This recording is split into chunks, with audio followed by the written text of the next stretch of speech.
But if you're in the category of people who are ridiculously sensitive for some reason, you have to really buckle down. So I only eat beef and lamb. I can do ruminant animals. I'm eating salt, and that's it. I don't really go out to eat.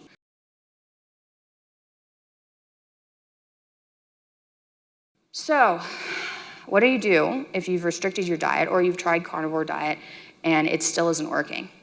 Well, the popularized carnivore diet right now is animal products, and dairy was one of the biggest triggers for my autoimmune disorder and my mood disorder.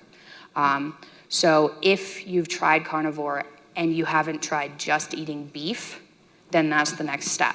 And hopefully people can try carnivore and do eggs and do some dairy and still feel awesome, and that's great. But if you're in the category of people who are ridiculously sensitive for some reason, you have to really buckle down. So I only eat beef and lamb. I can do ruminant animals. I'm eating salt, and that's it. I don't really go out to eat.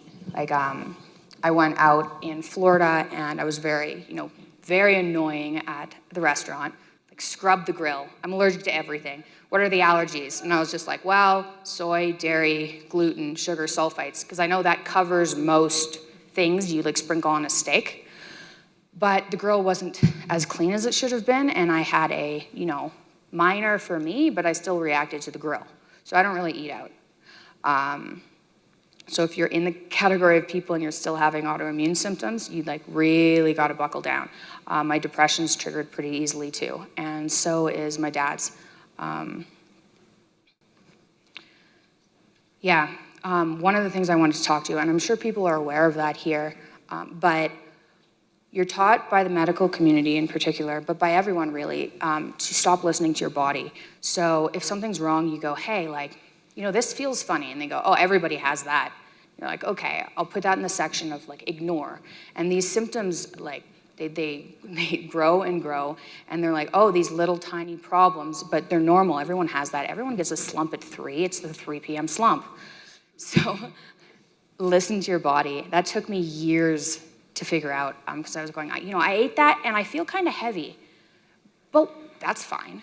And so you have to get past that, really start paying attention to your body. If you're sensitive, go 100%, go all the way, beef and salt, and at least give that a shot for a solid 6 weeks. Solid 6 weeks. It might take longer than that. For me, it was about 6 weeks, but it improved after 5 months, and then it improved again after 10 months. So it takes a while, which isn't surprising if you're trying to deal with an uncurable illness.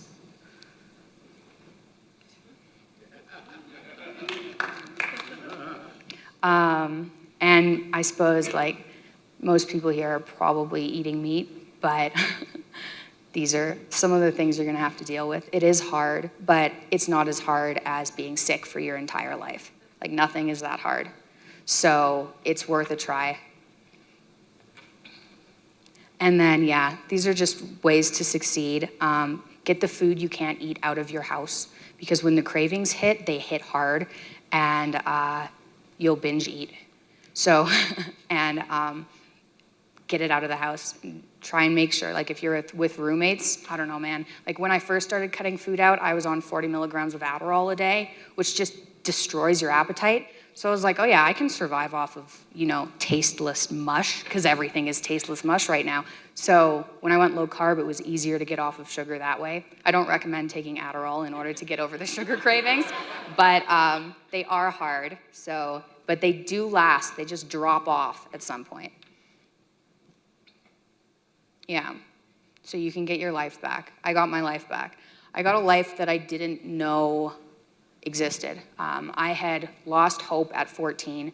My arthritis had been put into a medical remission when I was in grade 6, and I thought I was one of the people that was going to grow out of it.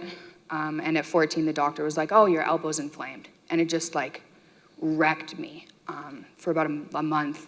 And I decided, okay, I'm not going to have any hope anymore, because you can just be crushed that way. So yeah, this is, oh my God, I'm gonna pull a Jordan Peterson and cry. God, okay, it's over, it's gone, okay. Anyway, it's still a process. I'm still dealing with I'm not dealing with anything, like really, compared to what I was dealing with before, but I am trying to figure out how to make myself less sensitive, and my dad, because we're still very sensitive. So I do think there are underlying problems, but this has completely changed my life, and it's totally worth it, and I'm absolutely never going back. So yeah, that's it.